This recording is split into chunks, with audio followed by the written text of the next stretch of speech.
ഞാൻ രമേഷ് ഗോപാൽ, തനിമ exclusive. KSRTC bus കയറിയിറങ്ങി സ്കൂട്ടർ യാത്രക്കാരിക്ക് ദാരുണാന്ത്യം.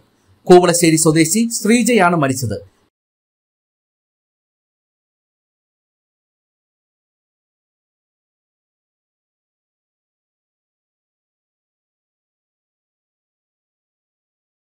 നെയ്യാറ്റിൻകരയിലാണ് സംഭവം.